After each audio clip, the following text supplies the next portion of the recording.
Hello student class 7। आप लोग के लिए आज भाषा ज्ञान के प्रश्न को आपको डिस्क्राइब करते हैं। इसमें आज आपके लिए भाषा ज्ञान के प्रश्न पे आंसर हम आपको बता रहे हैं। तो चैप्टर आपका एंड हो गया है। चैप्टर का नोटबुक आपको कंप्लीट करा दिया गया था, जिसमें निम्नलिखित प्रश्नों के उत्तर दीजिए। लेखक ने सबसे अधिक शक्ति किसमें बताई, विमान के उदाहरण और इन सभी एग्जाम्पल को हम आपको बता दिए थे। अब यहाँ पे देखिए, यहाँ पे आपका जो भाषा ज्ञान के प्रश्न हैं, इन प्रश्नों पे आंसर आपको देना था। तो आइए आज इस पे डिस्कस करते हैं। देखिए, पहला प्रश्न है आपका क्या है कि यहाँ पे आपको भिन्नार्थक क्रियाएं हैं, आपस में मिलकर एक पूर्ण क्रिया बनाती हैं, अर्थात संयुक्त क्रिया क्या होती है उसके विषय में बताया गया, उसको हम आपको बताएंगे। उसके बाद यहाँ पे देखिए, निम्नलिखित वाक्यों में मुख्य तथा सहायक क्रिया को आपको छांट के लिखना है, इसके विषय में आपको बताएंगे। और तत्सम शब्द क्या होते हैं और तद्भव शब्द क्या होते हैं, जो चैप्टर में आपके आए हुए हैं तत्सम और तद्भव शब्द, उनको क्या करना है, छांट कर लिखना है। और उसके बाद आपका क्या है, 4 आपका है निम्नलिखित एक वचन बहुवचन शब्दों को अलग करके लिखना है। इस तरह से ये आपके प्रश्न है। और कुछ पर्यायवाची के शब्द हैं। देखिए, निम्नलिखित शब्दों के 3 पर्यायवाची शब्द लिखिए। यहाँ पे देखिए, हमने इसका आंसर आपको बताया हुआ है। तो इस तरह से आपका है। अब आइए देखते हैं यहाँ पे। अब देखिए, भाषा ज्ञान में जो दिया हुआ है आपका कि जब 2 या 2 से अधिक भिन्नार्थक क्रियाएं क्या होती हैं, आपस में मिलकर एक पूर्ण क्रिया बनाती हैं, तो वे संयुक्त क्रिया कहलाती हैं। अर्थात यहाँ पे वर्ब जो होती है आपकी, अर्थात क्रिया जो होती है, कार्य कैसे होता है, तो जो संयुक्त क्रियाएं होती हैं, अर्थात 2 कार्य जो होते हैं, सोना और खाना, पढ़ना लिखना, तो जो भिन्नार्थक अर्थात क्या भिन्न भिन्न होंगी, अर्थात अलग अलग होंगी। और क्रियाएं क्या होती हैं आपस में, दोनों जो चीज़ें जो है क्या करती हैं, जैसे आप पढ़ते वक्त लिखते हैं या लिखते वक्त सोते हुए हैं और खाना खाते हैं और हाथ से, तो अर्थात 2 कार्य अगर आप एक साथ कर रहे हो, 2 कार्य को एक साथ पूर्ण करने में अगर क्रिया आपकी पूर्ण हो रही है, तो वही आपकी क्या होती है, पूर्ण क्रिया मानी जाती है। और उसी पूर्ण क्रिया को हम क्या कहते हैं, संयुक्त क्रिया कहते हैं। तो उसको हम क्या कहते हैं, संयुक्त क्रिया कहते हैं। अब यहाँ पे देखिए एग्जाम्पल में अगर आप देखेंगे तो लिखा हुआ है क्या कि जैसे नेहा पुस्तक पढ़ने लगी। तो यहाँ पे अगर आप देखेंगे क्या कि नेहा क्या करे, पुस्तक पढ़ने लगी। और पढ़ना और लगना क्या हुआ, यहाँ पे आपकी 2 क्रियाएं हो गई। तो पढ़ना और लगना यहाँ पे 2 क्रियाएं हुई, इसलिए क्या हुई, यह आपकी भिन्न भिन्न क्रियाएं थी, लेकिन दोनों क्या हो रही, पूर्ण क्रिया हो रही, पुस्तक के पढ़ने में सहायक हो रही हैं, इसलिए यहाँ पे क्या हुई, यहाँ पे संयुक्त क्रिया हुई। इसी तरह से क्या हुआ, देखिए यहाँ पे उसका मन क्या हुआ, दुख से भर गया। तो इसमें देखिए क्या हुआ, उसका मन दुख से भर गया, भरना और जाना क्या है, ये भी दोनों क्रियाएं हैं। इसी प्रकार वह आज सो नहीं पाया, सोना और पाना क्या है, क्रियाएं हैं। शोभा अच्छा लिखा करती थी, लिखना और करना क्या है, क्रियाएं हैं। तो इसमें देखिए लिखना और करना, सोना और पाना, ये सब आपकी जो है संयुक्त और भिन्नार्थक जो है क्रियाएं हैं। क्रिया दोनों की क्या हो रही, अलग हो रही, लेकिन दोनों का एक साथ कार्य पूर्ण हो रहा है, इसलिए ये आपकी क्या होती है, संयुक्त क्रिया होती हैं। अब यहाँ पे देखिए, अगर आपको देखेंगे तो यहाँ पे यह बताया गया है कि याद रखिए कि संयुक्त क्रिया में पहला पद क्रियापद मुख्य क्रिया होती है और शेष क्या होती है, सहायक क्रिया होती है। तो यहाँ पे कहने का मतलब है कि जो आपकी संयुक्त क्रिया होती है, उस आपका संयुक्त क्रिया में आपका क्या होता है, संयुक्त क्रिया में जो पहला पद होता है वो आपका मुख्य क्रिया होती है। कैसी होती है, वो आपकी मुख्य क्रिया होती है। और दूसरी क्या होती है, हेल्पिंग वर्ब अर्थात सहायक क्रिया होती है।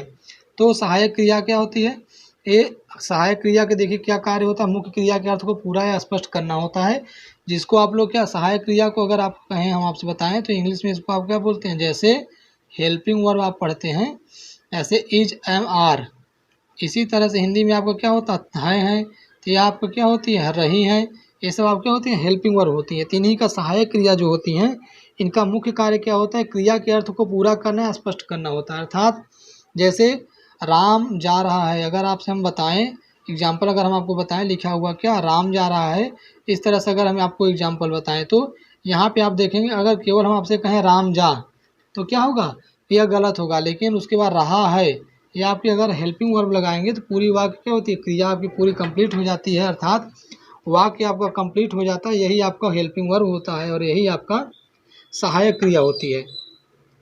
तो इसमें देखेंगे अगर आप जैसे पुराणों में क्या होती है, ऐसी कथा मिलती रही है।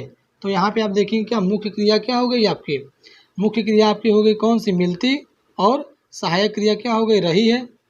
तो मुख्य क्रिया आपकी क्या हो गई, कैसी हो गई, मिलती रही है।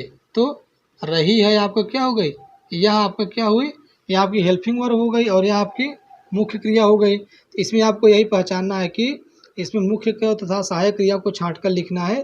तो पुराणों में क्या होती है, ऐसी कथा मिलती रही है। इसी प्रकार देखिए 5 तत्व एक साथ मिलकर, कैसे मिलकर, एक साथ मिलकर अपना अपना काम करते रहते हैं। तो यहाँ पे अगर आप देखेंगे क्या होगा, अपना अपना क्या होगा, ये आपका मुख्य क्रिया होगी, और करते रहते हैं क्या होगा, सहायक क्रिया हो गई। इसी प्रकार आप देखेंगे उसके आसपास के नगरों और गांवों को खाक बना देता है। कौन बनाता है, देता है, कौन बना देता है, बनाना क्या हुई आपकी, बनाना आपका क्या हुई, मुख्य क्रिया हुई, और देता है क्या, सहायक क्रिया हो गई। इसी प्रकार एकता ही तुम्हें गुलामी के बंधनों से छुड़ा सकती है। तो यहाँ पे छुड़ाना आपकी क्या हो गई, यह आपकी मुख्य क्रिया हो गई, और आप देखेंगे एकता आपका क्या, छुड़ा सकती है, आपका क्या होगा, यह आपका सहायक क्रिया होगा। इस तरह से इसमें दिया हुआ है। और विमान की गति को देखकर आश्चर्य होता रहा, क्या हो रहा, देखिए विमान की गति को देखकर आश्चर्य होता रहा। तो कैसा होता रहा, गति, गति आपकी यहाँ पे देखिए गति क्या होगी, यह आपकी मुख्य क्रिया होगी, और होता रहा आपका क्या होगा, यहाँ पे सहायक क्रिया होगा। तो इस तरह से इसमें आपका दिया हुआ है क्या, कि सहायक क्रिया मुख्य क्रिया इसमें दिया हुआ है। तो इसको जिसको आप देख लीजिएगा और वीडियो को देखने के बाद समझिएगा। तो अब देखिए आगे प्रश्न आपका क्या है कि तत्सम शब्द और तद्भव शब्द के विषय में बताया गया है। तो चैप्टर में आपको क्या करना है कि तत्सम वे शब्द होते हैं जो मूलतः संस्कृत में के होते हैं और सीधे जो है हिंदी भाषा में आ जाते हैं। और आपको पता है ना कि तत्सम और तद्भव आपको बताया गया है कि तत्सम वे शब्द होते हैं जो अपना रूप क्या करते हैं, बिना परिवर्तित किए संस्कृत के ज्यों के त्यों होते हैं और वे हिंदी में प्रयोग किए जाते हैं। और तद्भव वे शब्द होते हैं जो मूलतः संस्कृत थे परंतु संस्कृत का रूप न धारण करके अब क्या होते हैं, सीधे वे हिंदी में प्रयोग किए जाते हैं, उनको हम तद्भव कहते हैं। तो इस तरह से इसमें आप जो है चैप्टर से ढूंढ के आप 5 जो है तत्सम और तद्भव के यहाँ पे लिखिएगा अपनी बुक में, और इसको आप जो है वो हमको होमवर्क है आप सेंड करिएगा। अब देखिए यहाँ पे ये भी सरल प्रश्न है आपका, इसमें भी आप क्या करेंगे, निम्नलिखित में से क्या करना है, एक वचन और बहुवचन शब्दों को अलग करके लिखना है, या कठिन नहीं है, यह भी सरल है। इसमें आपको दिया हुआ है, इसमें आपको एक वचन और बहुवचन छांटना है, शिष्यों, शक्ति, राजा, अंगों, ढांचे, इंजन, कणों, शत्रु, मनुष्यों, घर। इस तरह इसमें आप जो है एक वचन और बहुवचन यहाँ पे छांट के लिखेंगे, यह भी एकदम सरल है। इसको भी हम बताएंगे नहीं, आप स्वयं से करिएगा, अगर नहीं आएगा तो आप हमको कमेंट में बताइएगा, फिर हम आपको बताएंगे। यहाँ अगर आप आएंगे तो नेक्स्ट प्रश्न आपका जो है क्वेश्चन नंबर 5 प्रश्न है आपका, ये देखिए निम्नलिखित शब्दों के 3 पर्यायवाची लिखिए। तो यहाँ पे पर्यायवाची हम आपको बता दिए हैं। पहला देखिए क्या है, पृथ्वी है। पृथ्वी का अगर आप 3 पर्यायवाची लिखेंगे क्या होगा, भू, भू अर्थात धरती, धरणी अर्थात धारण करने वाली, और धरणी को भी क्या, धरणी इसका पर्याय होती है। धरणी क्या अर्थ होता है, धरणी हम बच्चों कहते हैं धारण करने वाली अर्थात पृथ्वी। वसुंधरा, वसुंधरा भी किसको कहते हैं, पृथ्वी को कहते हैं। तो वसुंधरा अर्थात क्या, जो सुंदर लगती है उसे वसुंधरा।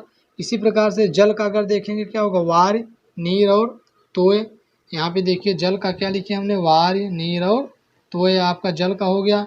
और आप देखेंगे तो पावक का अर्थ होता है क्या बच्चों, पावक आपका अग्नि का पर्यायवाची है।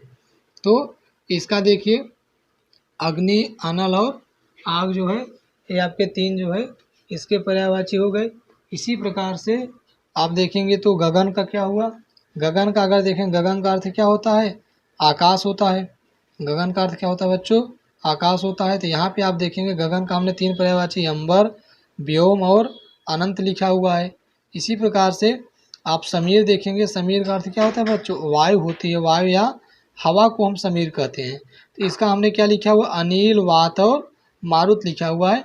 एक चीज़ आप यहाँ समझ लीजिएगा कि यहाँ पे एक आपको समझने की ज़रूरत है कि अनिल और अनल जो है दोनों में बच्चों अंतर होता है, अनिल और अनल में, ठीक, इस दोनों में अंतर होता है बच्चों। अनिल आपको, यह आपको क्या होती है, अनल आपको किसको कहते हैं, यह आपका आग या अग्नि का पर्यायवाची है।